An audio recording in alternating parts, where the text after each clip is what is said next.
together in the summers or whenever we had some free time. I know it's been a tough year in terms of injury for you. Does that mean you've played a little bit more golf this year? Unfortunately, it means I've played less. At first, no one could make sense of it. Why did Caitlin Clark suddenly freeze mid-swing at that LPGA crossover event? Why did her easy smile collapse into something closer to shock, almost betrayal? Within seconds, security surged forward as confused whispers rippled through the crowd. What hit her wasn't a question, it was an ambush crafted to break her in front of both the WNBA and the LPGA. And the mastermind behind it? Someone she never imagined would turn on her. Don't move, because what you're about to hear goes far beyond a single loaded question. Caitlin's morning had begun in total peace. Gentle sunrise. Quiet fairway. No roaring arenas, no league politics, no chaos, just the rhythm of golf, a moment to finally exhale. On television, and that was great. Fans were really excited about that. There was so much buzz online. She was trending on Twitter, all of the things. And the LPGA was promoting the crap out of this event. And they also did something really smart by pairing her up with their currently #1 golfer in the world. And her name is Nelly Korda. So there are photos of Caitlin and Nelly literally everywhere. She chuckled softly as she practiced her putts, tapping the ball with that effortless control only she had. Fans whispered to each other in disbelief, that's actually Caitlin Clark. For once, she wasn't ducking drama, league politics, or manufactured outrage. This was meant to be a simple charity crossover, warm smiles, calm energy, nothing but good vibes. But just 10 yards away, something poisonous was brewing. A reporter gripped a microphone, a scripted question clenched in his fist. Not crafted to inform, crafted to wound. Caitlin had no idea. Her piece was the silence before a lightning strike. He stepped forward the moment her swing ended. Some WNBA insiders say you're disloyal, that this LPGA deal is dividing the league and damaging women's basketball. What's your response? Her smile collapsed. Her hands shook.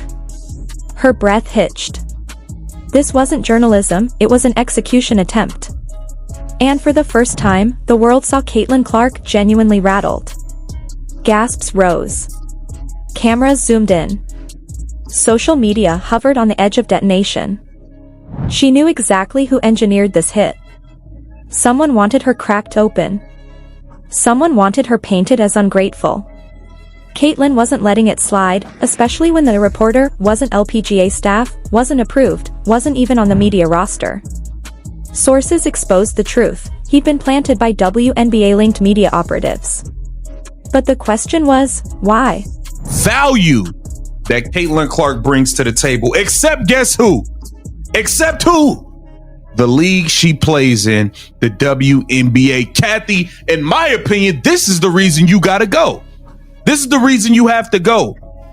All these WNBA players that was disrespecting fans, disrespecting Caitlin Clark fans, and all of this nonsense. Y'all don't understand the value she brings, but all of the leagues who are prospering and winning, they understand the value, and it's pretty sad. And Caitlin's massive $68 million LPGA deal had quietly ignited envy throughout the WNBA. Her spotlight outshined MVPs. Her endorsements shattered ceilings. Her coverage swallowed headlines whole. Some veterans felt pushed into the shadows. Some wanted her silenced, softened, scaled back. So someone decided to weaponize a reporter against her. To the fans, it looked like petty drama, but to Caitlin, it was a knife to the heart. Her success was supposed to lift women's sports, not divide them. This question didn't just challenge her deal, it attacked her character, her integrity, her love for the game. Her reaction was raw, painfully human. She froze. She stepped back. And millions watching felt the blow with her. LPGA officials rushed in.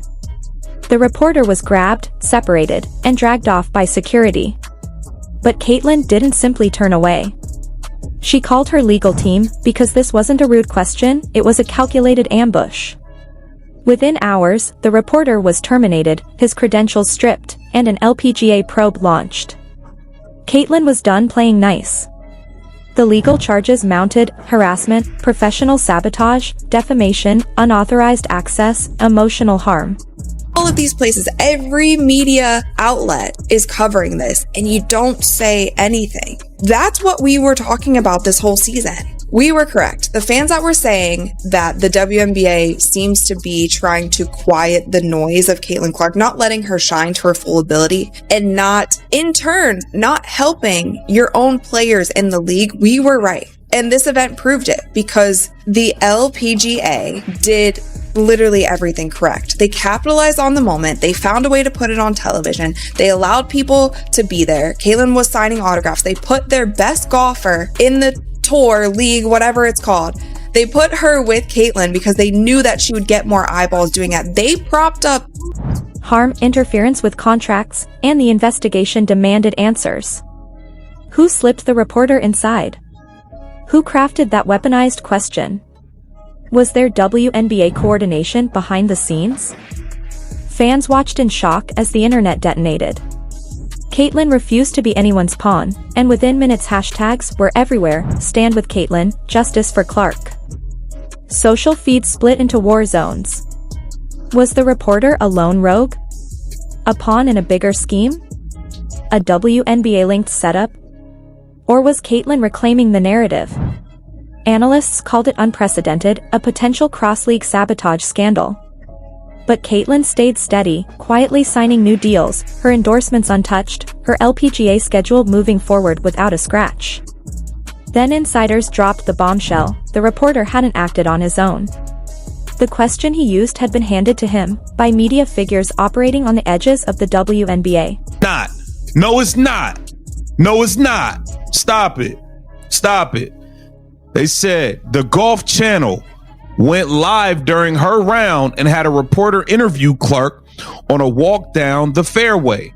That's the Caitlin Clark effect.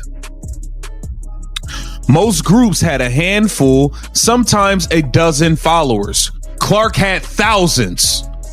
She played the front nine with the world number one Nelly Korda and back nine with golf icon Annika Sorenstam, the event's host. It was an honor to play the Pro-Am with Caitlin last year. Cold, and obviously being down here in Florida, the weather makes it pretty easy to play some golf, but getting in as much as I can. Obviously, I stay pretty busy, so I don't get to play as much as I would like, but when I do, it's always really fun. Yeah, you just played 9 holes with Nelly once again, even though in it, and then also putting on a show as someone who knows the fans are here to see you. Yeah, I mean, like, these are the things that you love, like being competitive, and even when I go out and play with family or friends or whoever, like, you make it competitive. Like, you don't just go out there and hit the ball. Like, you make a game out of it. You do have a 2v2, you do whatever.